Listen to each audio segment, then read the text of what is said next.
See here.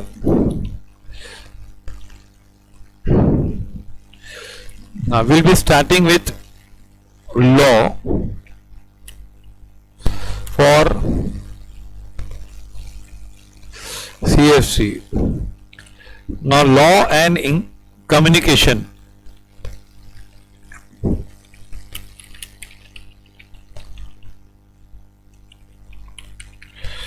That is we call as English. Law is of 60 marks.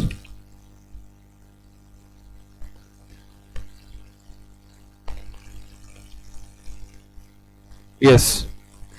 Okay, because तुम लोग का syllabus एकदम अच्छी तरह खत्म करना है. हाँ, and professors are not available on daily basis. नहीं, ऑब्जेक्टिव्स नहीं है law, please. And English 40 marks. हाँ. Now law 60 and English 40 marks.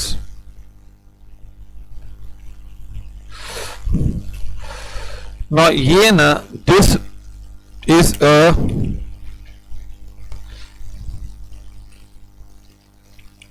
theoretical question answers form. They will ask you, and this also is theoretical, like accounts. It is not a objective, नहीं है, no objectives.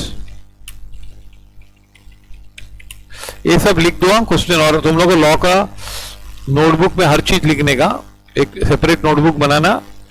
और every lecture 1, आज का date 24th of October, today's date, और आज क्या क्या पढ़ाई की, और जो जो मैं टाइप करूंगा वो तुम लोग लिख लेना और समझना. और कुछ भी डाउट है तो पूछ लेना. And see law lectures you will love to understand in Hindi. ये मोस्ट डिफिकल्ट सब्जेक्ट है फाउंडेशन में. You can ask foundation students. Last time हमको 2 बार लॉ करना पड़ा, अभी 2 बार तुम लोग को भी कराऊंगा. एक पूरा लॉ और एक फिर एक समरी. हाँ, लेकिन law is a new subject to you, and law में सबसे ज्यादा टाइम जाता है हमारा पढ़ाई करने में, लर्न करने में. See you have accounts, no problem. It is like 12th standard. And you have economics and BCK objectives. Maths and stats you have objectives. Law is the only subject which is new to you and there are no objectives. और एक तुम लोगों को कोई भी subject new नहीं है, खाली एक लॉ ही न्यू है, और वो भी 60 मार्क्स का है. हाँ, अभी लॉ का सिलेबस क्या है? You have Indian contract act, then you have sale of goods act,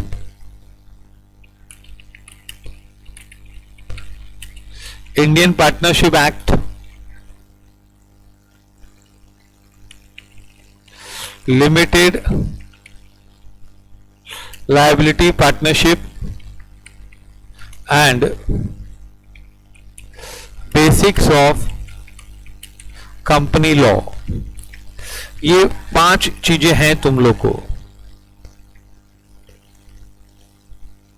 हाँ, एंड प्लीज ये ना you have to write in English. तो ये सबसे डिफिकल्ट होता है लिखने में इंग्लिश. ये खाली एक पेपर है 60 मार्क्स का, और डिफिकल्ट है. Difficult in a sense because you are not used to it writing in such a language. हाँ, you will learn it slowly. That is why we are going to keep law at least 4 times या 5 times a week. हाँ, we will have first we to complete law सबसे पहले हम लोग complete करेंगे. और मैं तो सोच रहा हूँ कि रोज 1 hour लेने का, तो थोड़ा थोड़ा रोज पढ़ने का, और हो जाएगा फिर अच्छी तरह से. By December will end the entire subject. Once you get a grip over the language, एक बार लैंग्वेज पे कंट्रोल आ गया ना कि लैंग्वेज कैसे लिखते हैं, इसको भले बाहर भी करना पड़े, तो फिर तुम लोग को then there will be no problem at all for you. Then you will love it like anything. And law you have at higher standards also. This is the beginning. This is first year as you do 11th में तुम लोग को बहुत सारे नए subjects आते हैं, तो initially you find difficult. So then you are getting used, then you get used to it in the second and third year. So law you have at inter level, at final level, अलग अलग laws हैं, हाँ बहुत सारे laws हैं final में, तो ये तुम लोग का बेसिक है पढ़ना. और तुम लोग को ये सबसे स्टार्टिंग में when we teach you giving examples you will enjoy it like anything, but when it comes to writing it will be really difficult for you. Writing है पूरा. एंड जो ये नया कोर्स लाए ना लोग, इसमें से सबसे पहले लोग ने बोला कि स्टूडेंट्स देखो इंस्टीट्यूट को कंप्लेंट क्या मालूम, स्टूडेंट्स को क्या है कि इंस्टीट्यूट का व्यू है कि students don't have expression power. ये इंस्टीट्यूट की रिक्वायरमेंट है, हाँ, कि स्टूडेंट्स को एक्सप्रेशन पावर नहीं होता है. I tell you why it is so. देखो जैसे ना, now you are asking doubts. Now you will see in most of the chats also know how you write. हाँ, please we have to always improve upon our things. जैसे है ना, हम लोग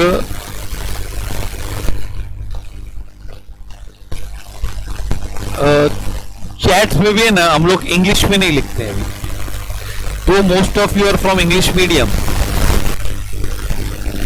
but you don't write English. You will say sir लिखना बाकी है, और चैट में भी तुम लोग ऐसे लिखोगे, you will write that way, sir लिखना बाकी है, सर रुको. अभी किसी ने पूछा ऑब्जेक्टिव है sir. So please as far as possible in law you try to write in English. I am not against Hindi, but see the paper is in English and ultimately we have to deliver the things in English. So we will try to keep it as simple as possible. ऐसे नहीं कि मैं हिंदी बोलूंगा या नहीं बोलूंगा, लेकिन पूरा हिंदी में लेक्चर होता है ना, तो अल्टीमेटली क्या होता है, you enjoy it a lot, बहुत मजा आती है. You understand also new things, but then when it comes to expression, when you deliver the answer, you find difficult. You can see the students who are doing CA foundation अभी जो नवंबर में दे रहे हैं, some of you must be of at least one of you must be having, one of you must be having at least one friend. तो उनसे पूछ लो कि law में डिफिकल्टी होती है कि नहीं. And we did law second time also. Tomorrow also we are having one revision lecture of law for November students, because that subject requires continuous reading. Okay, follow this. I hope I am clear. Any doubts in this? And our material is most exhaustive material. Yes, see here, we have already, when we have all these topics in question answers form, I'll give you notes within a day or two. It is all in question answers forms. Then apart from that we have a revision book which is summary of all topics. Then we will give you questions from ICAI papers and ICAI mock test. तो लोग mock test भी लेते हैं ना, and then revisionary papers. Then we will get material within 2 or 3 days. It is all in printing. The total you will get 12 books. 12 books you will get total. दो तुम लोग को 2 या 3 दिए हैं, 2 or 3 you will get, and now within a day or 2. Today they were supposed to deliver, but वो printer लोग पता है आपको, वो लोग कुछ ना कुछ देरी करते ही हैं. और फिर मोस्टली कल तो मिल जाना चाहिए. एंड लॉ का and accounts book will be slightly delayed because it is under revision.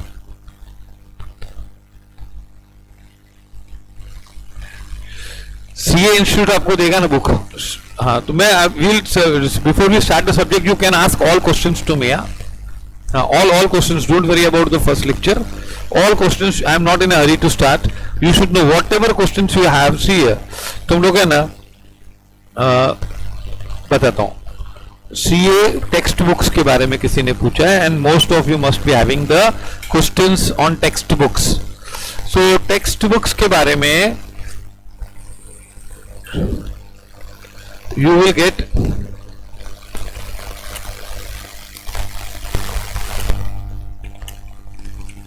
From ICAI. Private text books भी आते हैं, ICAI से मिलेगा. हाँ, for all subjects.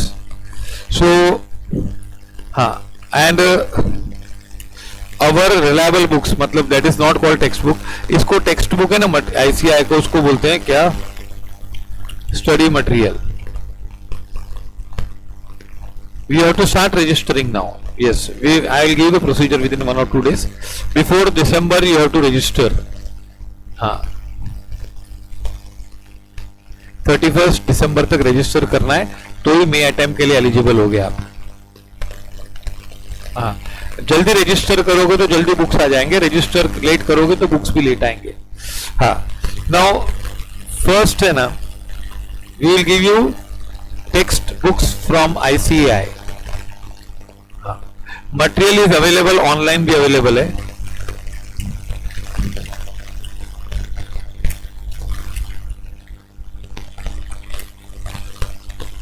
on ICAI.org.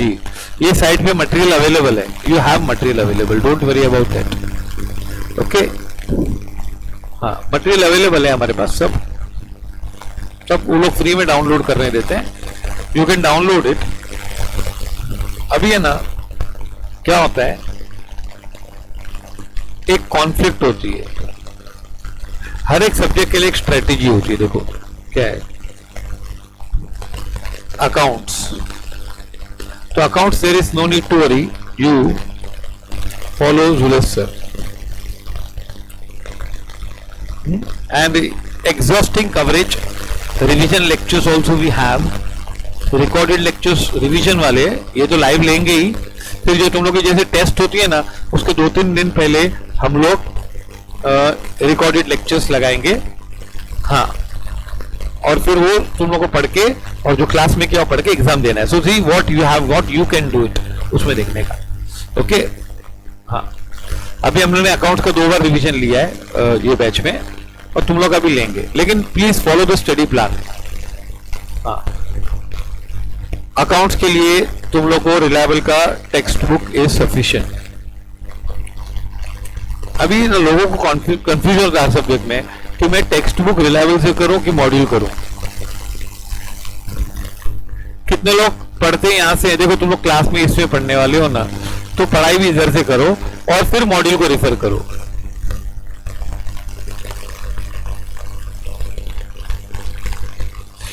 You can send your doubts on WhatsApp. There is absolutely no problem. You can write your doubts. We'll have a way for that. Okay. ये तुम लोग का मैंने अभी एग्जाम लिया क्योंकि ये तो मेरे को जल्दी में लेने का था, 15 डेज, क्योंकि तुम लोगों ने एक भी एग्जाम नहीं दिया था 12th का. वो अलग फुटिंग पे होता है, ये अलग फुटिंग पे होता है. ओके, हाँ, नहीं होगा ना, वो तो ये रिवीजन है. अभी तुम लोग का 12th का भी रिवीजन होगा लाइव. ये तो तुम लोग को, भाई तुम लोग को कितना आता है वो देखने के लिए था. ये how much you can do on your own. You will say everything is done by professor, then I will start. ऐसे नहीं, पहले प्रोफेसर ने किया, फिर तुमको करना है, फिर प्रोफेसर करेगा, फिर तुमको करना है, फिर प्रोफेसर करेगा, फिर लास्ट में तुमको करना है. ऐसे चलता है. ऐसे नहीं कि पूरा प्रोफेसर कर लेगा और फिर बाद में तुम लोग करोगे. ऐसा नहीं होता है. You have to do it, then you see how much preparation you are doing it.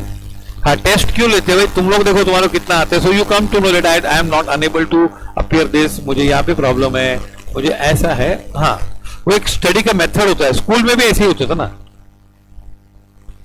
हाँ, ओके. सो अभी तुम लोग को हमेशा हर में कंफ्यूजन होगा कि मैं टेक्स्ट बुक पढ़ूं कि रिलायबल का बुक पढ़ूं कि मॉड्यूल पढ़ूं. हाँ, मैथ्स एंड स्टैटिस्टिक्स. सी, हम लोग का जो टेक्स्ट बुक होता है ना, वो भी मॉड्यूल को देख के लिखा होता है.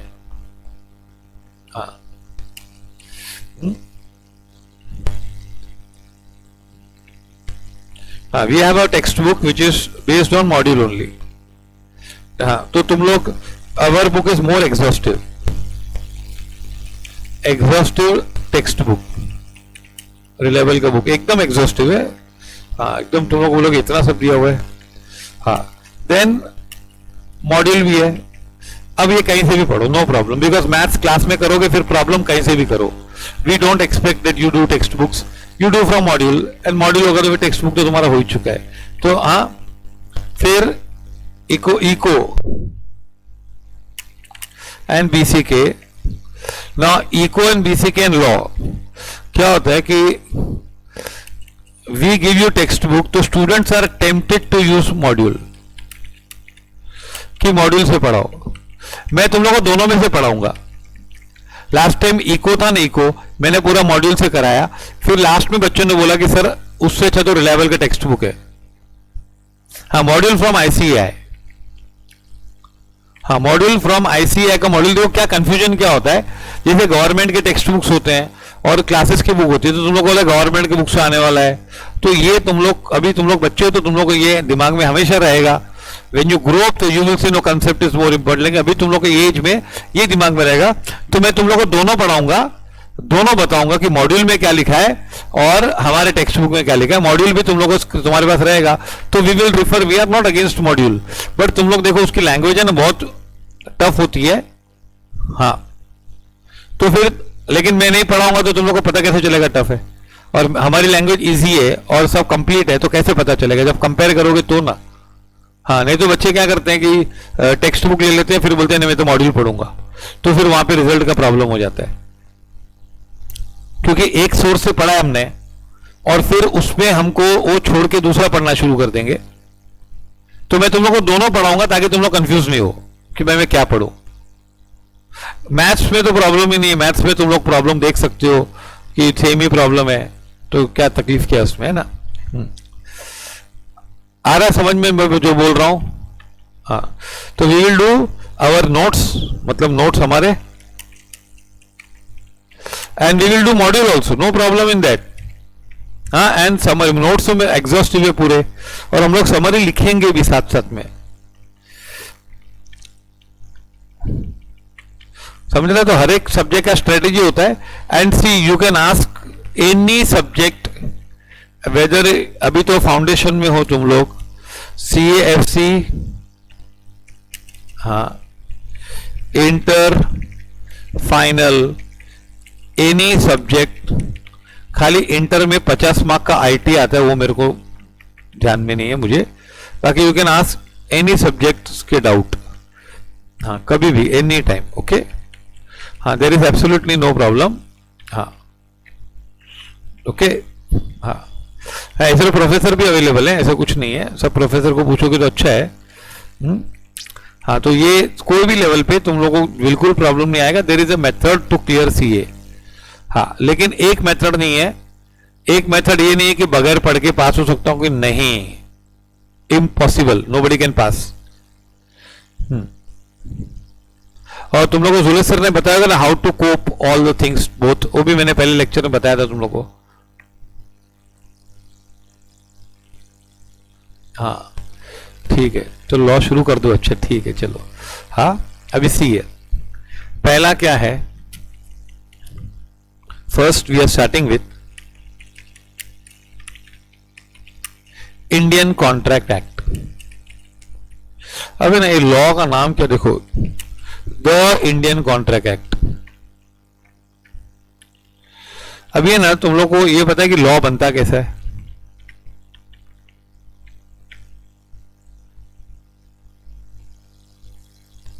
हाँ, daily 3 hours CFC study is enough, but then it should be in the right proportion.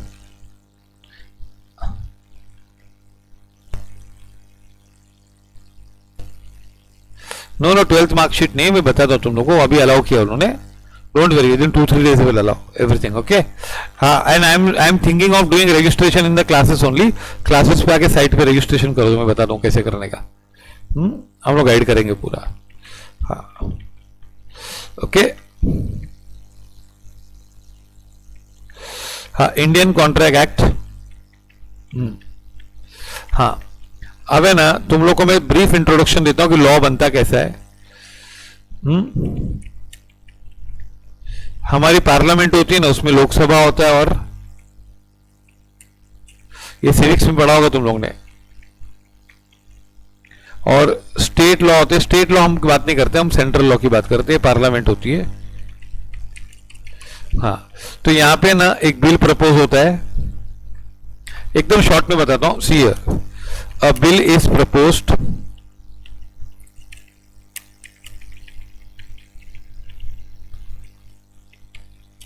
then it is passed in Lok Sabha and Rajya Sabha, and then it is assented by President of India. तो ये law बन जाता है हमारा। हाँ, lower house and upper house, हाँ, Lok Sabha and Rajya Sabha, हाँ, ये लॉ बनता है। इस लोगों ने सिविक्स में पढ़ा है। I don't want to go in detail about this, लेकिन ये बेसिक मालूम होना चाहिए कि लॉ पास होगा। अब यार, इंडिया में क्यों लिख रहे हो Indian contract act? Why you are writing law Indian contract act? और ये ईयर भी लिखते साथ में 1872। तो ये आप इंडियन कॉन्ट्रैक्ट एक्ट क्यों लिखते हो? कॉन्ट्रैक्ट एक्ट लिखो ना, इंडिया में है तो फिर क्या इंडिया लिखने की जरूरत क्या है? Act and law are same. Yes, yes.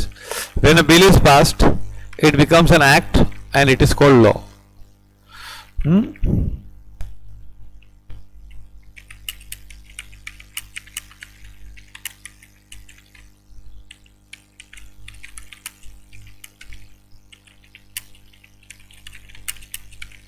It becomes a law or act. Yeah, it is applicable only in India.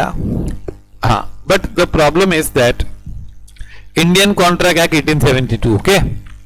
अब ये इंडियन वर्ड क्यों आएगा? हाँ, इसमें भी Indian sale of goods act क्यों?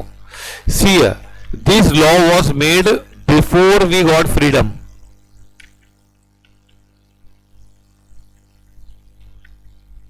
No, it is, अभी जो लॉ बनते हैं उसमें इंडिया नहीं लिखते कोई भी। जैसे इनकम टैक्स एक्ट लिखते हैं, हाँ, तो इनकम टैक्स एक्ट लिखते हैं, इंडियन इनकम टैक्स एक्ट नहीं लिखते हैं अभी। अभी नहीं लिखते ऐसा, क्योंकि क्या होता है, ये इंडियन वर्ड क्यों आता है? ये पास कभी किया था?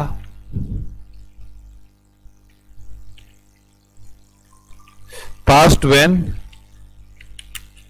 Before independence. तो है ना, इंडिपेंडेंस के पहले पास किया था। So these laws were approved first by British government, because they were ruling us. तो उन लोग पहले ब्रिटिश गवर्नमेंट अप्रूव करती थी। Now British government used to make laws for many countries ruled by them. ऐसे उन लोग अफ्रीका में भी रूल करते थे, तो उधर के कॉन्ट्रैक्ट एक्ट बनाएंगे तो बोलेंगे अफ्रीकन कॉन्ट्रैक्ट एक्ट। उनके हिसाब से देखो, उनके लिए तो बहुत सारे, India is one of them, Africa is another. India तभी पाकिस्तान में इंडिया एक ही था, तो I will not refer Pakistan. हाँ, वो दूसरी जगह कंट्री वियतनाम में कंट्रोल करते होंगे तो वियतनाम कॉन्ट्रैक्ट एक्ट बनाएंगे। इंडिया में कंट्रोल करते, इंडिया के लिए बनाया तो बोलेंगे इंडियन कॉन्ट्रैक्ट एक्ट। ओके, अच्छा, अब ये पता चला bill is proposed, it is passed in Lok Sabha. ये bill, when a bill is passed by parliament, it becomes a law और एन एक्ट। हाँ, अभी आपको इसमें से एग्जाम पॉइंट ऑफ व्यू कुछ भी नहीं है, ये बेसिक्स है, लेकिन ये आपको पता चल रहा है कि नहीं? प्लीज फॉलोड और नॉट फॉलोड, जो लोग फॉलो किए एफ लिखो, जो लोग नॉट फॉलोड किए वो एन एफ लिखो। एफ लिखो या एन एफ, प्लीज सब लोग को लिखो, हाँ, क्योंकि रिस्पॉन्स नहीं होगा तो ना, हाँ, अगर रिस्पॉन्स वाल नहीं फॉलो तो बोल देने का नहीं फॉलो, उसमें क्या, because we are here to teach you only, no, हमारा काम ही क्या है भाई। हाँ एंड हाँ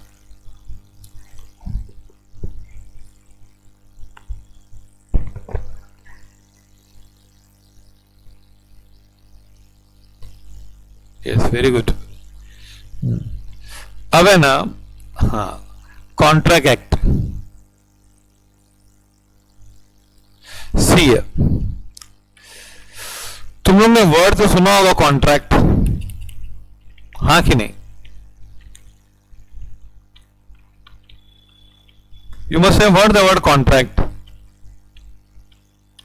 तो कॉन्ट्रैक्ट क्या होता है, मतलब कॉन्ट्रैक्ट क्लास में हम पूछ सकते हैं भी, लाइव लेक्चर में तो सब चिल्लाते हैं ये वो फलाने डिमका, भी तो चैट पे है, तो तुम लोग लिखना है तो लिख सकते हो, कोई फोर्स नहीं कर सकता है। कॉन्ट्रैक्ट है ना, हम लोग वर्ड सुना, कॉन्ट्रैक्ट मतलब हम लोग किसी को काम देते हैं, है ना, कॉन्ट्रैक्ट साइन किया, यस, कॉन्ट्रैक्ट साइन किया, कॉन्ट्रैक्ट गिवन, दिया, हाँ। अब है ना, contract actually means what, means an agreement enforceable by law, हाँ, एग्रीमेंट होती है उसमें। कॉन्ट्रैक्ट साइन क्या मतलब, एग्रीमेंट होती है ना, एग्रीमेंट एनफोर्सेबल वाला। First understand in the basic thing, मतलब क्या होता है, हम कोई एग्रीमेंट करते हैं, तो एग्रीमेंट है ना एनफोर्सेबल बाय लॉ, मतलब एनफोर्सेबल बाय एग्रीमेंट मतलब एग्रीइंग,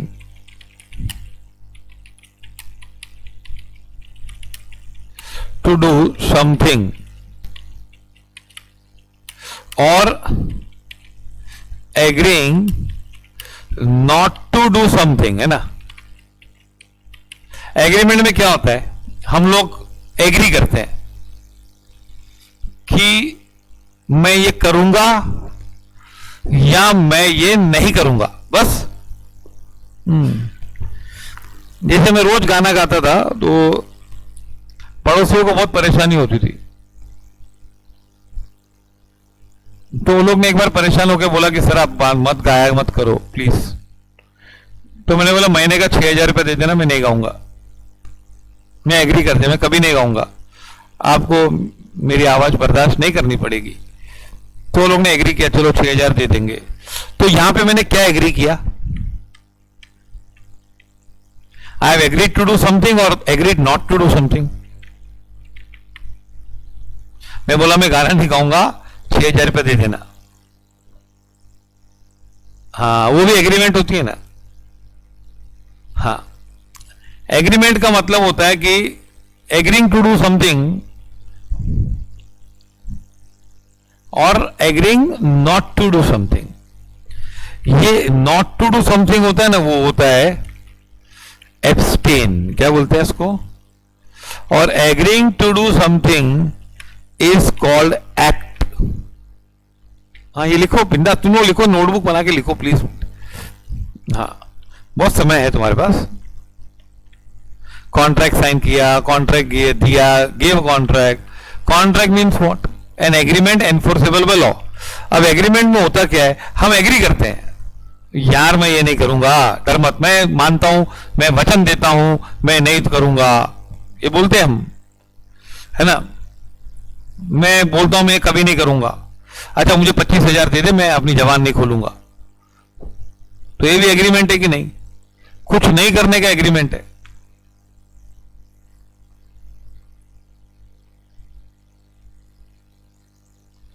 हाँ, ये लिखो पहले, यहां से लिखो बस, अभी से जो लिखना होगा ना मैं बोल्ड कर दूंगा, है ना, ये मैंने बोल्ड कर दिया।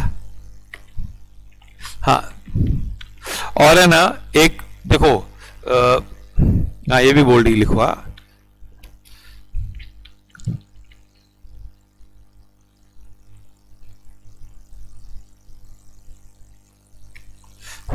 ये एब्सटेन। देखो एग्रीमेंट मीन्स, एग्रीमेंट में क्या होता है, एग्री टू डू समथिंग होता है। एब्सटेन मतलब मैं नहीं करूंगा, एब्सटेन का मतलब वही मैंने बोला, agreeing not to do something. जैसे मैं बोलता हूं कि मैं है ना पैसे लूंगा और आपका ये काम करके दूंगा, तो वो है डूइंग एन एक्ट, मैं कुछ करके दूंगा। मैं बोलता हूं आप लोगों का झगड़ा है ना, मैं बीच में नहीं आऊंगा, लेकिन मैं बीच में किसी की तरफ से नहीं लड़ूंगा और मुझे पैसे देना, मैं आपके बीच में नहीं आऊंगा, आप लोग जानो मैं बीच में नहीं आऊंगा। तो ये क्या होता है, एब्सटेनेंस। एब्सटेन मतलब एब्सेंट नहीं है, एब्सटेन मतलब नहीं करना, I will not do it. तो कितनी बार जैसे मैंने बोला मैं गाना नहीं गाऊंगा तो पैसे निकाल, एक ने बोला मैं गाना गाऊंगा, तो वो एक आदमी की आवाज अच्छी है तो बोला मैं गाना गाऊंगा पैसे लूंगा, तो वो क्या है, he is agreeing to do something. मैंने बोला कि नहीं नहीं तुम लोग को मेरी आवाज बहुत परेशान करती, मैं तो गाऊंगा, मेरे को हक है गाने का। तो पड़ोसी ने बोला कि 6,000 रुपया महीना ले ले लेकिन गाना मत। तो मैंने वचन दिया कि मैं मैं गाना नहीं गाऊंगा कभी भी, और गाऊंगा तो भी आपकी आवाज, मेरी आवाज आप तक नहीं आएगी। तो ये क्या किया मैंने, एक्ट किया कि एब्सटेन किया। एब्सटेन मतलब not to do something, act means what,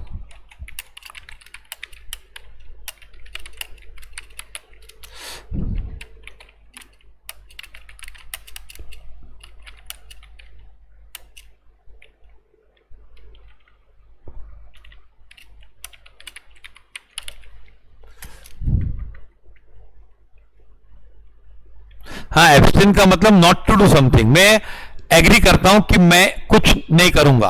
ये अगर मैं बोलता हूं कि मैं ये करता हूं तो एक्ट होता है, अगर मैं बोलता हूं कि मैं नहीं करूंगा, जैसे बताता हूं सुनो, है ना, एग्जांपल देता हूं सुनो एब्सटेनेंस का। X and Y are two brothers, please question पूछते रहो, and are having a property dispute. Mr.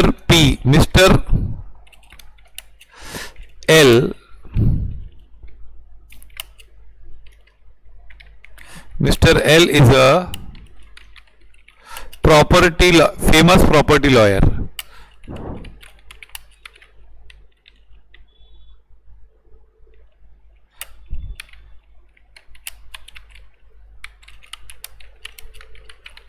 Dealing in property. Okay, now X approaches Mr. L and X promises to pay rupees 50,000 to Mr. L, and L promises that he will not fight case for Mr. Y. उसने agree किया कि मैं आपकी तरफ से भी नहीं लड़ूंगा और वाई की तरफ से भी नहीं लड़ूंगा, डरो मत। तो मैं नहीं लड़ूंगा लेकिन उस नहीं लड़ने का 50,000 रुपया दे। हाँ, गवर्नमेंट को कैसे मालूम पड़ेगा एग्रीमेंट के बारे में, बरोबर, गवर्नमेंट को हमारे एग्रीमेंट के बारे में नहीं मालूम पड़ता है नॉर्मली, हाँ नहीं पता चलता है, हाँ नहीं पता चलता है। लेकिन अगर हमारा झगड़ा होता है, अगर हमारा क्या होता है, झगड़ा होता है, तो फिर हम लोग कोर्ट में जाते हैं, तो कोर्ट में सब मालूम पड़ जाता है। अच्छा ये क्या है, तो ये क्या है, L is abstaining, L is abstaining। पहले क्लियर हुआ abstaining का मीनिंग, क्लियर हुआ कि नहीं बताओ?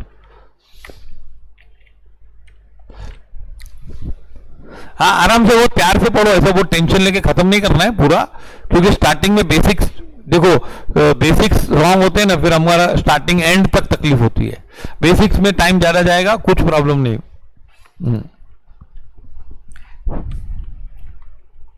एब्सटेनेंस का मीनिंग मालूम पड़ा? And thanks to the student, मैं नाम नहीं लूंगा, जिसने पूछा एब्सटेनेंट वर्ड क्या। प्लीज नहीं समझा तो पूछो, वापस अभी भी नहीं समझा तो पूछो, प्लीज आराम से पूछने का। हाँ, फिर सब्जेक्ट तुम लोग को यू विल लर्न एंजॉय। ये समझा, एग्जाम्पल भी लिख लो चाहिए तो।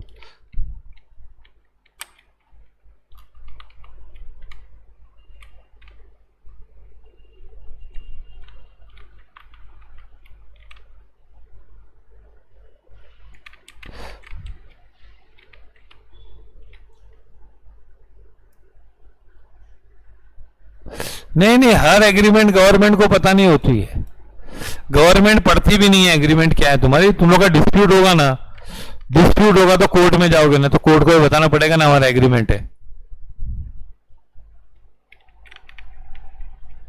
हाँ, और कोई एग्रीमेंट रजिस्टर्ड होती है। क्या होती है? रजिस्टर्ड में बताना, सुनो एग्जाम्पल, मैंने एक बिल्डिंग बनाने का काम दिया किसी को, या मेरे घर पे इंटीरियर का काम दिया, तो हम लोग ने एग्री किया कि मैं तेरे को 2 लाख रुपया दूंगा, 5 लाख रुपया दूंगा, मेरे घर का इंटीरियर कर दे। एग्रीमेंट जरूरी है राइटिंग में, ओरली भी हो सकती है। एग्रीमेंट में भी ओरल और इन राइटिंग चलेगा, कुछ भी चलेगा।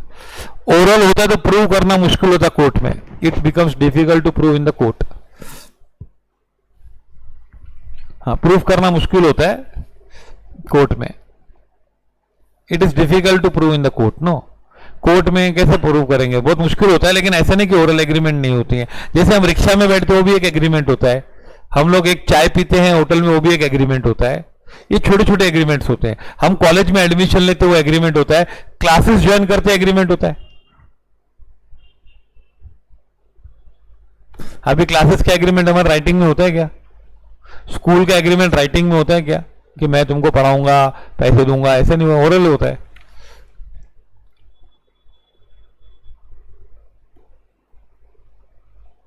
Abstinence meaning anybody having any doubt?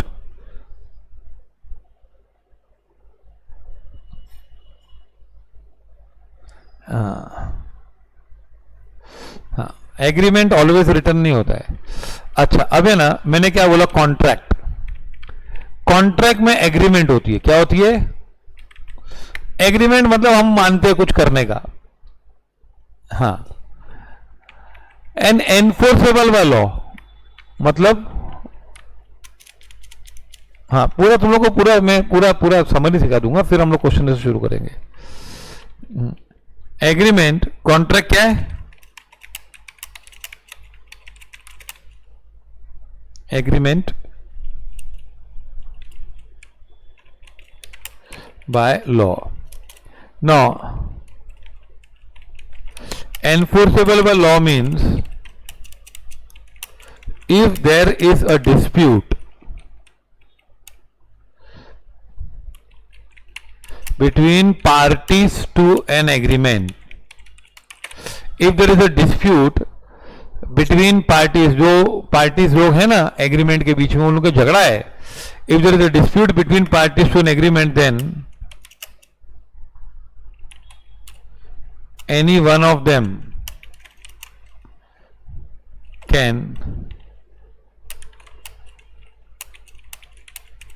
go to the court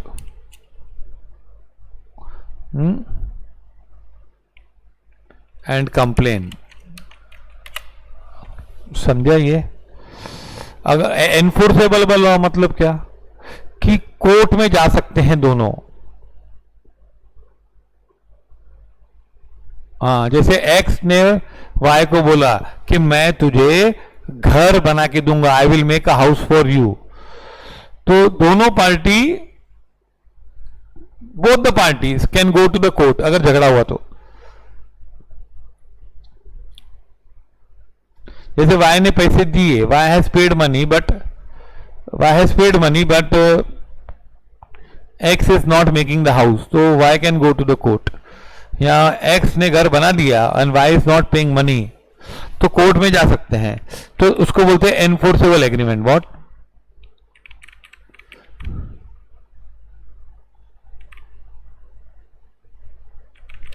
enforceable मालूम पड़ा? कोर्ट जा सकते, दोनों को अधिकार है कोर्ट में जाने का। हाँ भाई, कोर्ट में जो एनफोर्सेबल क्या लिखा है, contract is an agreement enforceable by law, मतलब कोर्ट में जा सकते हैं तुम लोग। आई बात समझ में? Have you followed? I think your abstains is clear. Please yes और नो लिखो। अगर तुम लोग को यस और नो लिखना बहुत जरूरी है, क्योंकि उससे पोर्शन नहीं तो स्लो हो जाता है। भले नो लिखोगे तो भी चलेगा, उससे स्लो नहीं होता है, लेकिन कुछ नहीं लिखने से स्लो हो जाता है। हाँ, एनफोर्सेबल बाय लॉ। अभी हम आगे और पढ़ने वाले, डरो मत। हाँ, अब है ना, अभी एग्रीमेंट में क्या होता है? सो हम ऐसा बोलते हैं,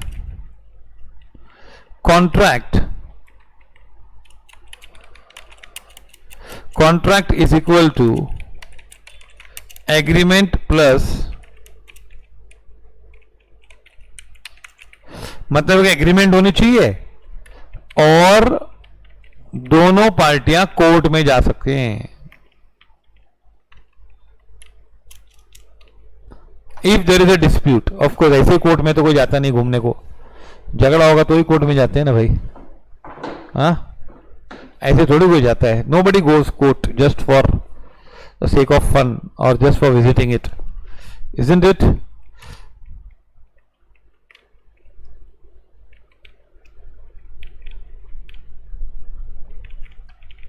हाँ, अब है ना, एग्रीमेंट कैसे होती है? Agreement is equal to offer plus acceptance. How you start agreement? पहले मैंने बोला एग्रीमेंट में होता क्या है, अंदर क्या होता है एग्रीमेंट के अंदर? You agree to do something और you agree not to do something, ठीक है। लेकिन एग्रीमेंट बनता कैसा है? एक आदमी ऑफर देता है, offer,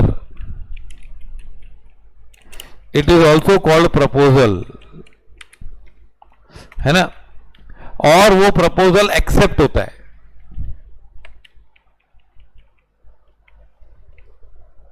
bill of exchange is also an agreement, yes. हाँ, एग्रीमेंट है ना, मैं आपको पैसा दूंगा, वो एक आदमी पैसा मांगता है, फिर वो एक्सेप्ट करता है कि हाँ हाँ मैं साइन करके देता हूं, मैं मानता हूं आपकी बात, तो वो एक्सेप्टेंस हुआ ना। हाँ, जो भी, क्योंकि है ना, तुम लोग अभी देखो 11th में तुम लोग एकदम बच्चे कर होते हो, 12th में भी तुम लोग को ऐसा होता है कि है, लेकिन लकीली तुम लोग अभी इतना 2 महीने में, today what is the date? 24th of October। हाँ, टेक 60 डेज फ्रॉम नाउ और 65 डेज, 31st December गिन लो। By 31st December you will be having different level of maturity and understanding things, that I can guarantee you, yes। हाँ, definitely एकदम तुम लोग high level पहुंच जाओगे 2 महीने के अंदर। खाली एक ही करना है, एक तो तुम लोग को फॉलो या नॉट फॉलो, प्रोफेसर को कोऑपरेट करना, बिकॉज इट इज ऑनलाइन।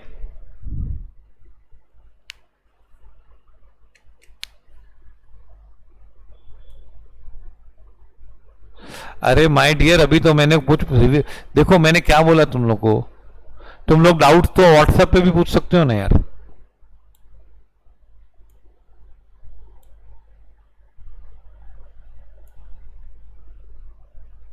हाँ, चलो ठीक है।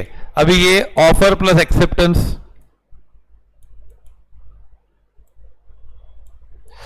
एग्रीमेंट कैसे बनता है? Offer plus acceptance. No, writing में मैंने बोला ही नहीं है, एग्रीमेंट में बी रिटर्न, एग्रीमेंट में not be written. Agreement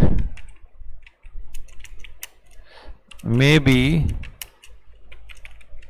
written or may be oral or may be entered into by conduct। हाँ, ये सब बताऊंगा।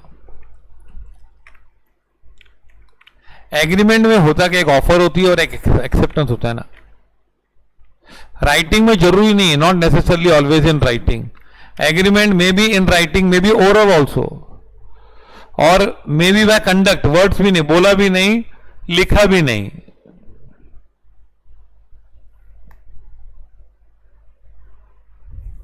हाँ वो भी होता है. हाँ सबके एग्जाम्पल दूंगा, everywhere I will give example. तो एग्रीमेंट किसमें होता है? एग्रीमेंट में क्या होता है बच्चों? Offer plus what? हाँ एनफोर्सेबिलिटी. आ रहा हूं.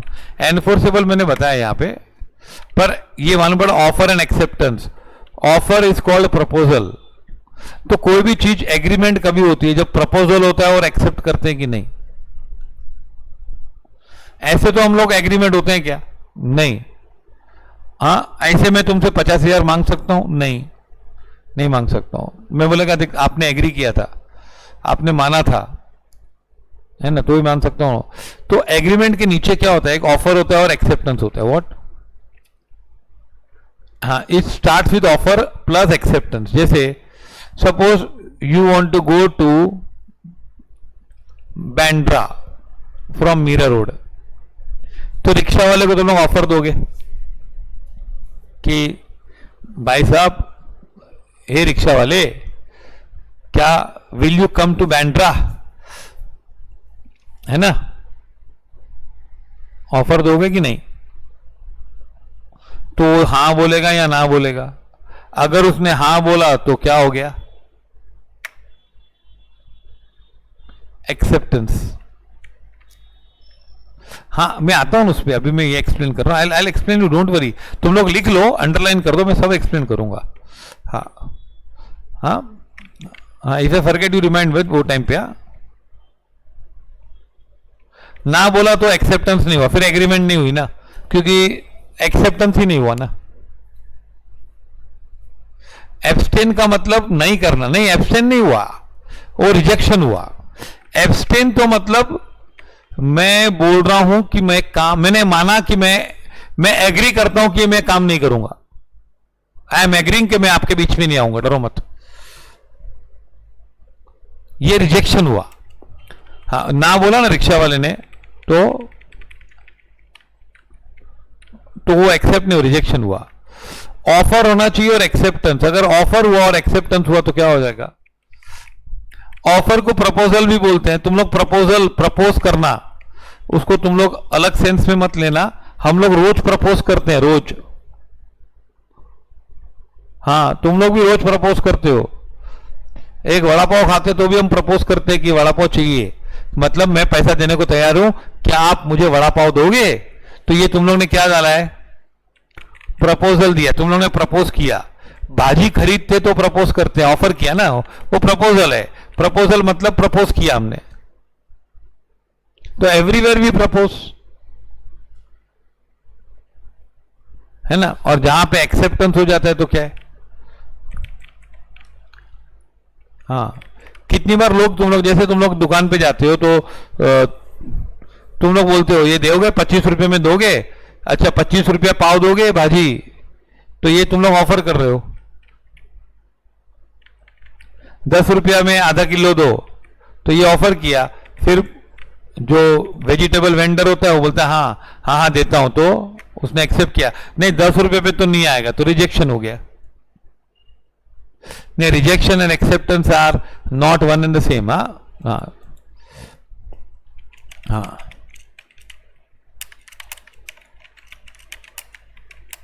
Rejection and abstain.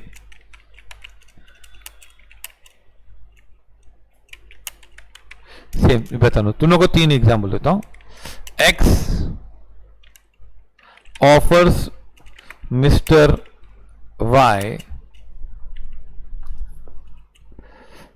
Mr. L, a lawyer, rupees 50,000 if Mr. L fights the case.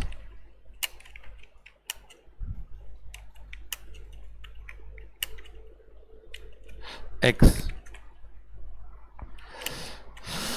Mr. L accepts the offer. तो ये क्या हुआ, एग्रीमेंट हो गया। एक्स ने लॉयर को 50,000 दिया, बोला 50,000 दूंगा इफ अगर आप मेरा केस लड़ोगे, तो ये क्या है, agreement to do an act.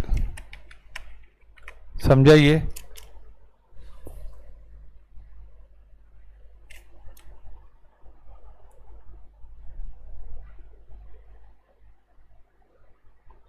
अगर वेंडर ने बोला, हमने बोला इतने में दो, 10 रुपया पाव दो, और उसने दूसरा कुछ भाव बोला, तो उसने ना हमारा एग्रीमेंट रिजेक्ट, हमारा ऑफर रिजेक्ट हो गया, उसने नया ऑफर दिया है। सपोज मैं भाजी की दुकान पे गया और मैंने बोला कि मेरे को ये 10 रुपये में किलो दो, तो उसने बोला 10 रुपये किलो नहीं मिलेगा, 15 रुपये किलो मिलेगा, 15 रुपये का 1 किलो है वो। तो मैंने ऑफर दिया था ना 10 रुपये का, वो रिजेक्ट हो गया, उसने ना बोल दिया, और उसने खुद अभी ऑफर किया कि 15 में लेना है तो लो। So now he is making an offer. Okay, तो एग्रीमेंट हुआ ही नहीं। फिर मैं अगर 15 में यस बोलूंगा तो फिर एग्रीमेंट हुआ। हाँ, अभी मैं रिजेक्शन एंड एक्सेप्टेंस देखो। X offers mister L a lawyer ₹50,000 if L fights the case for mister X, L accept the offer. तो ये क्या है, agreement to do an act है। X offers mister L a lawyer ₹50,000 if Mr. L promises not to interfere in a property case। ओ ने L को offer दिया कि तू केस में मत आना, don't come in the case. भाई तू केस में मत आना, हमारा केस चल रहा है तो उसमें बीच में मत आना, तो आ मत, तू लड़ मत हमारे लिए, तो खाली बीच में मत आना। तो क्या है, दिस इज क्या है, ये भी है ना, L agrees, sorry mister L accepts the offer. तो ये क्या हुआ,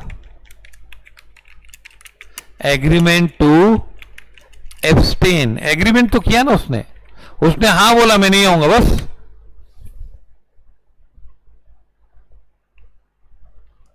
अभी तीसरा, x offers mister L a lawyer ₹50,000 if mister L promises not to interfere in the property case। same, Mr. L does not accept the offer। L बोलता नहीं मैं agree नहीं करता हूं आपसे, तो क्या हो गया, mister L has what, rejected the offer. ये तीनों लिखो बच्चों, यस यस।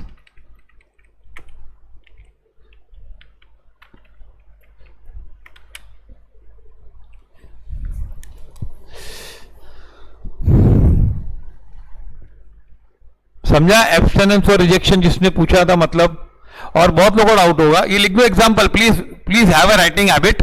हाँ प्लीज प्लीज, जरा भी लेजीनेस मत करो, सीए करना है ना, बस लेजी लोग का काम नहीं सीए होना। हाँ थोड़ा भी मत करो, you are all capable of doing, ऐसा कुछ नहीं है। हाँ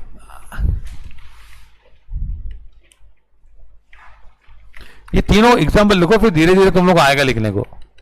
हाँ ऐसे नोट्स बनाओ कि तुम लोग को आगे वाला बैच भी सोचे कि क्या नोट्स बनाया यार इसने। रिजेक्टेड द ऑफर ना, तो मालूम पड़ा एब्स्टेनेंस मतलब, एब्स्टेनेंस में होता है कि मैंने एग्री किया, I have agreed not to do something. मैंने एग्री किया कि मैं नहीं करूंगा, मैं बोल दिया ना मैं नहीं आऊंगा, मैंने पक्का वचन दिया नहीं दूंगा। रिजेक्शन में मैंने बोला नहीं, मैंने कुछ वचन दिया ही नहीं, मतलब क्या,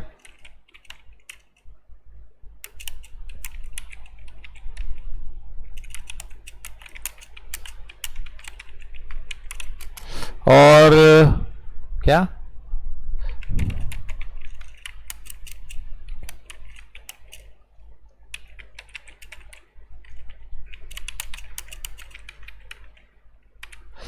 not agreeing to a proposal, समझा ये?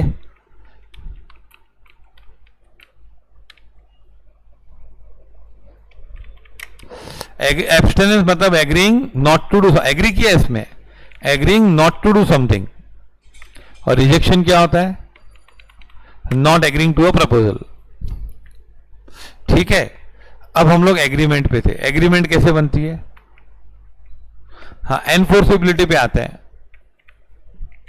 Agreement plus enforceability, what is equal to contract. Agreement क्या होता है? Offer plus acceptance. Offer plus acceptance मतलब एक आदमी ऑफर करता है और दूसरा आदमी बोलता है हाँ हाँ मैं तैयार हूं, तो वो क्या हुआ? एक्सेप्टेंस होता है ना? शादी भी इससे होती है ना, ऑफर और एक्सेप्टेंस से होती है कि नहीं? हाँ, अगर एक्सेप्टेंस नहीं होता है तो फिर शादी भी नहीं होती है ना? होती है शादी? नहीं होती है ना। ऐसे ऑफर होता है कि नहीं? हाँ, और एक्सेप्टेंस होता है। एक पिक्चर थी ना, मुझसे शादी करोगी, मालूम है एक पिक्चर थी कि नहीं? तो उसमें ऑफर करते रहता है, फिर लास्ट में एग्री करती है। क्या होता है? हीरो का नाम मुन्ना, में तैयार हूं, ऐसा कुछ बोलती है वो, मतलब कुछ भी नाम होगा समझो उसका। तो ऑफर होता है और एक्सेप्टेंस होता है, तो एग्रीमेंट होती है।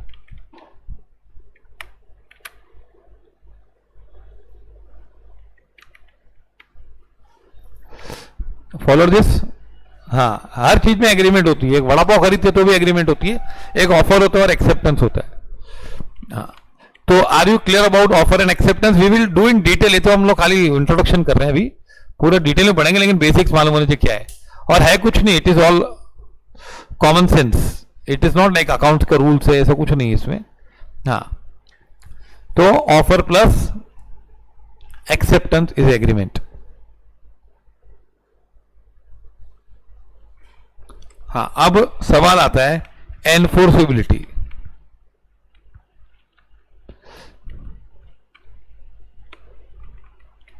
एनफोर्सेबिलिटी मतलब क्या?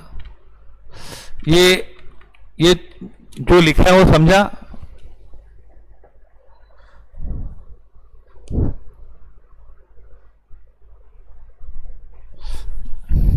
हाँ, प्लीज हाँ रिप्लाई करो यस, ऐसा कुछ। हाँ, तो अब है ना, अभी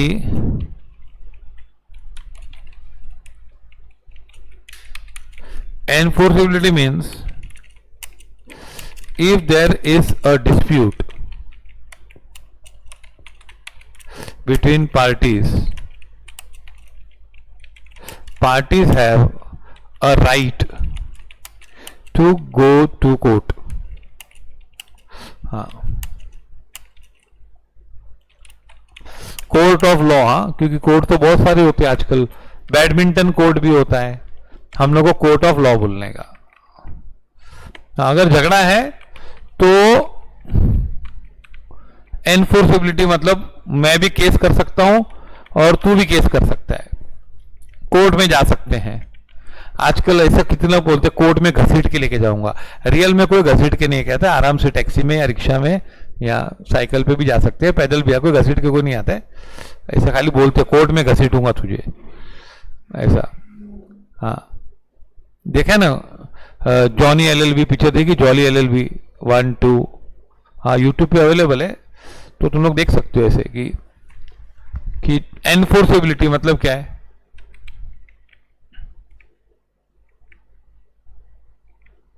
हाँ, enforceability. Now see here, enforceability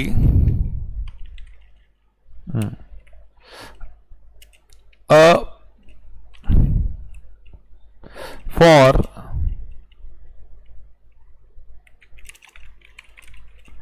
introducing element of in an agreement, certain conditions are required.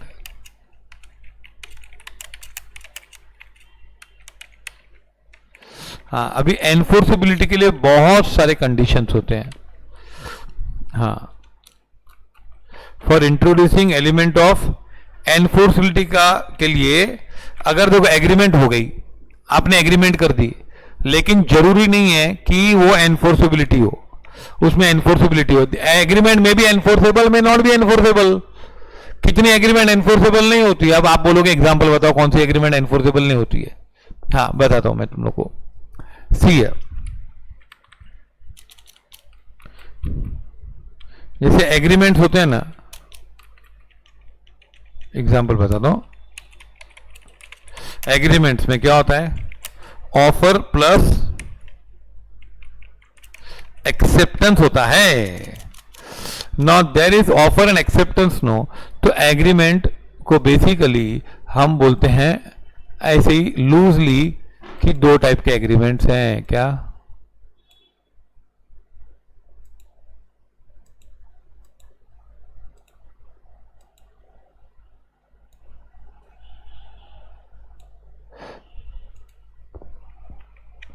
Social agreements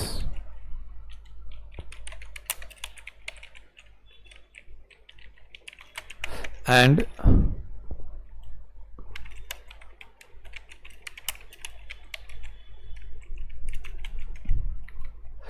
हाँ, अब सोशल एग्रीमेंट्स होते हैं ना, वो नॉट एनफोर्सेबल होते हैं।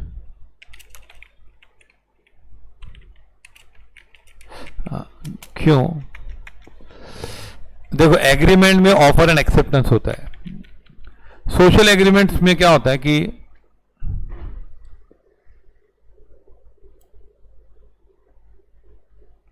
हाँ, मैं कंडक्ट पे आता हूं पूरा, but it will be totally out of the way. I will give you example by conduct.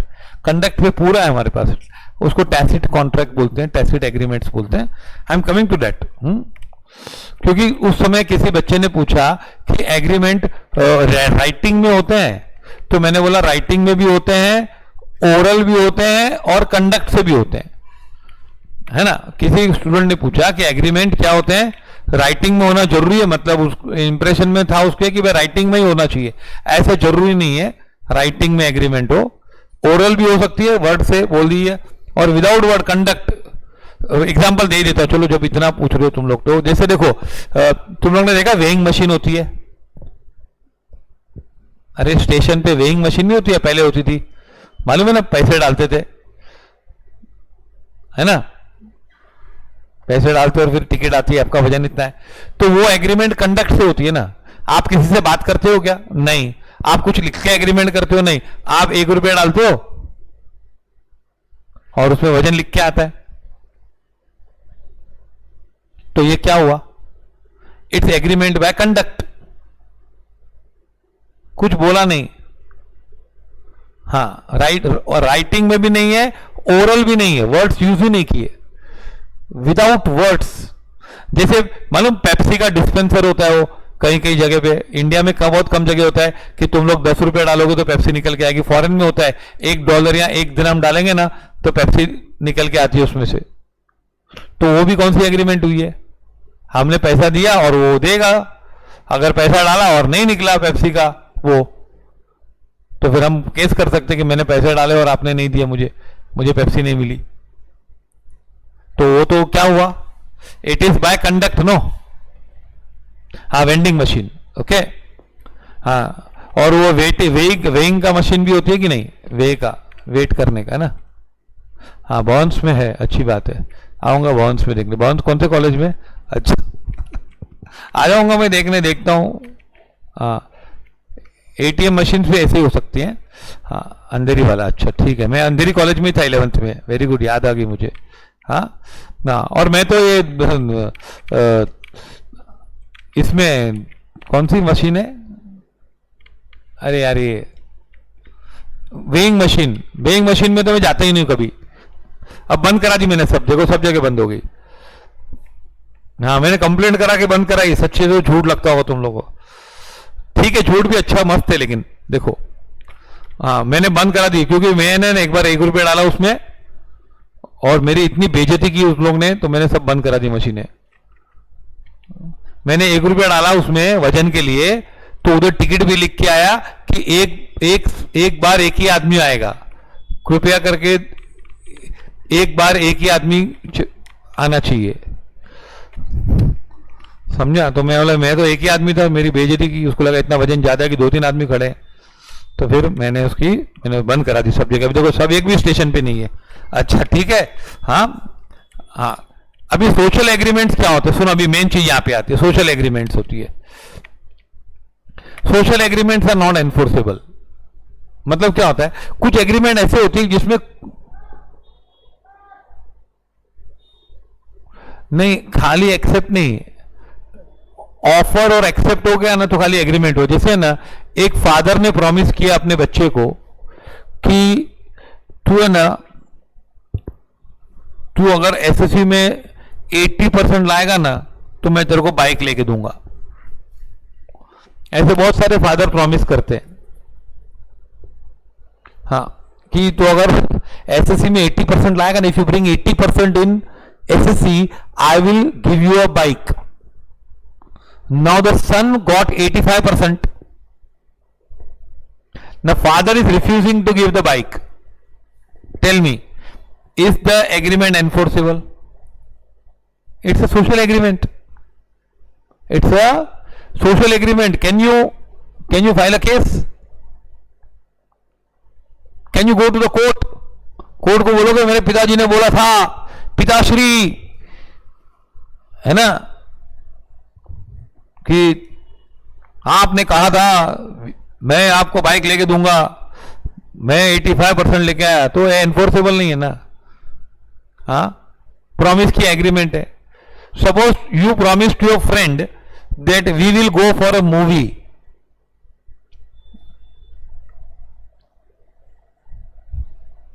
हाँ, why it is not enforceable? Very good question.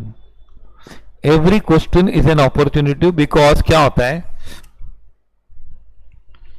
there is no intention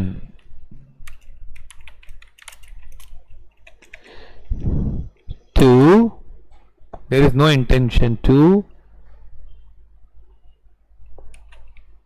enter into legal relationship.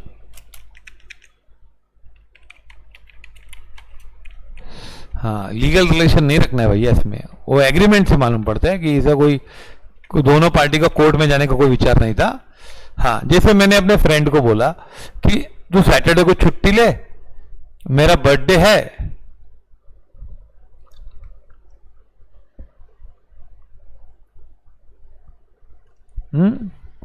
ओ मेरा birthday है, I am coming to case laws and everything. हाँ, तो मेरा birthday है और तू birthday है ना, तो तू क्या करना, अपन पिक्चर जाएंगे और मेरे घर पे खाना खाने आना। तो बेचारा आया घर पे, उसने छुट्टी ली, घर पे आया, मैं घर पे ताला था, तो क्या वो एग्री केस करेगा मेरे पे? Can you go to the court? Court सुनेगी ऐसी बातें? तो ये क्या है? अरे यार, उसने ऑफर किया था छुट्टी ले, मैं खाना खिलाऊंगा, पिक्चर दिखाऊंगा। हाँ, नाराज हो सकते हैं, ऐसे मुंह फुला सकते हैं। हाँ, how to determine the intention? Intention determine बहुत मुश्किल होता है, बरोबर है। कोर्ट भी तकलीफ में होती है कि इंटेंशन क्या था, है ना। इंटेंशन में कोर्ट को तकलीफ होती है, प्रोसिक्यूशन एजेंसी को, पुलिस को तकलीफ होती है कि इंटेंशन क्या था। इंटेंशन कोर्ट, इसके लिए जजेस होते हैं, वो देखते हैं कि क्या था मैटर, और फिर उसे इंटेंशन जज होता है। इंटेंशन अंदर होता है ना, इंटेंशन इज ऑलवेज इनसाइड। हाँ, इंटेंशन हम इन्फर कर सकते हैं, अंदाजा लगा सकते हैं कि इसका इंटेंशन क्या है, लेकिन रियल इंटेंशन हम किसी का जान नहीं सकते, क्योंकि intention is very internal, and then we can not determine the exact intention. हाँ, हम बोल सकते हैं कि हमको ऐसा लग रहा है। तो there is no intention to create enter into legal relationship, है ना। हाँ, जैसे बहुत सारे एग्रीमेंट, डोमेस्टिक एग्रीमेंट्स होते हैं, कि आप क्या कर रहे हो, मैं आपको बर्थडे पार्टी दूंगा, हाँ, हम पिक्चर पे जाएंगे, फिर नहीं गए तो क्या केस करोगे, है ना। और ऐसे हर चीज में जोक्स भी होते हैं। जैसे एक पिताजी ने एग्रीमेंट किया लड़के के साथ की, बेटा अगर पास हो गया ना एसएससी में तो बाइक लेके दूंगा 1 लाख की, नहीं तो 2 लाख की रिक्शा लेके दूंगा। फेल हुआ तो, पास हुआ तो बाइक, फेल हुआ तो ऑटो रिक्शा। तो क्या ये एग्रीमेंट एनफोर्सेबल होती है? मतलब फिर तो एसएससी के पास लायक नहीं तो रिक्शा ही चलाना यार। समझा कि नहीं? ऐसे होते हैं, कितने होशियार फादर होते हैं, ऐसे ऐसे ऑफर देते हैं कि पास हुआ तो उसके लिए सिर्फ बाइक सस्ते में छूट जाएंगे, नहीं तो फिर तो रिक्शा लेके देंगे, तेरे को आगे का जॉब भी मिल जाएगा। मेरे तेरे साथ हुआ है? अच्छा, रिक्शा का तो नहीं हुआ ना अपन? हाँ अच्छा ठीक है, नॉट एनफोर्सेबल। अभी केस नहीं कर सकते ना। वाइफ को बोला गाना गा, एक अच्छा सा गाना गा, या मेहमान आने वाले, अच्छा सा खाना बनाना, मेरे दोस्त आने वाले हैं, हाँ, और फिर तूने अच्छा खाना बनाया बहुत, तो मैं तुझे एक जीन्स लेके दूंगा। अब पहले एग्जाम्पल में साड़ी होता था, लेकिन अच्छा नहीं लगता आजकल, ओके, महिलाएं नाराज हो जाती हैं। तो व्हाट विल हैपन? अगर हस्बैंड ने नहीं लेके दिया जीन्स तो क्या होगा बताओ? डेनिम्स, डेनिम्स, सॉरी जीन्स नहीं, डेनिम्स अच्छी लैंग्वेज बोलनी चाहिए। तो what will the wife file a case? मौत आ सकती है, लेकिन केस सुनेगी क्या कोर्ट? सवाल ये नहीं कि वो वाइफ नाराज होगी, मुंह फुलाएगी, 25 दिन खाना नहीं पड़ेगी, मायके चली जाएगी, वो अलग मैटर है। Will she go to the court? No, she will not go to the court. So the agreement is not enforceable. What? Not enforceable. Social agreements होते हैं ना, वो एनफोर्सेबल नहीं होते हैं, समझा? हाँ, agreements which are enforceable means what? Parties can go to court. Parties can go to court, तो क्या होगा? पार्टीज कोर्ट में जा सकते हैं, अच्छी बात है, ओके। फॉर एनफोर्सेबिलिटी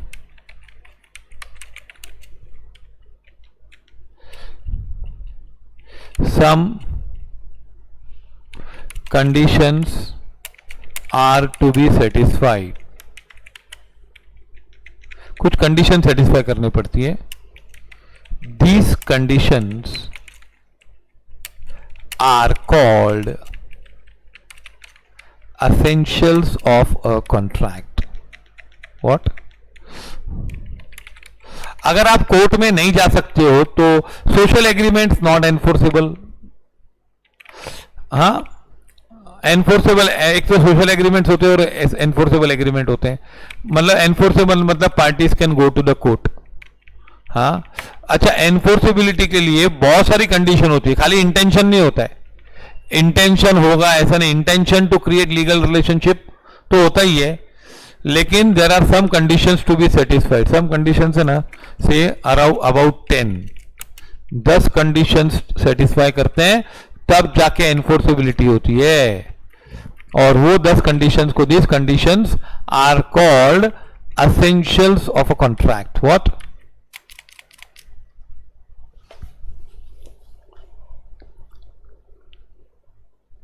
आया समझ में आज?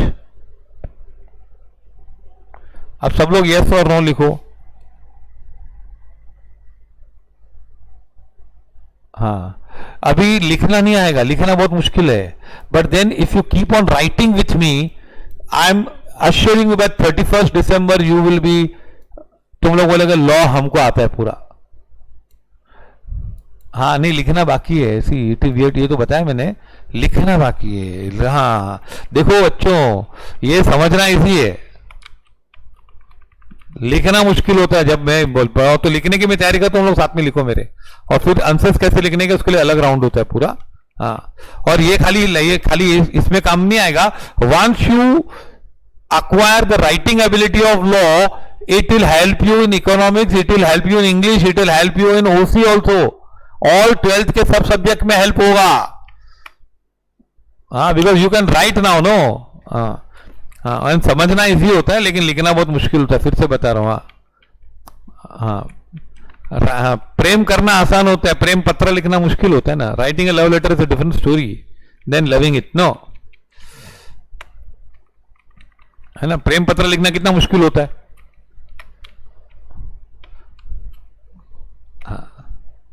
है ना. ओके, तो आज ज्ञान समाप्त आज का. बरोबर.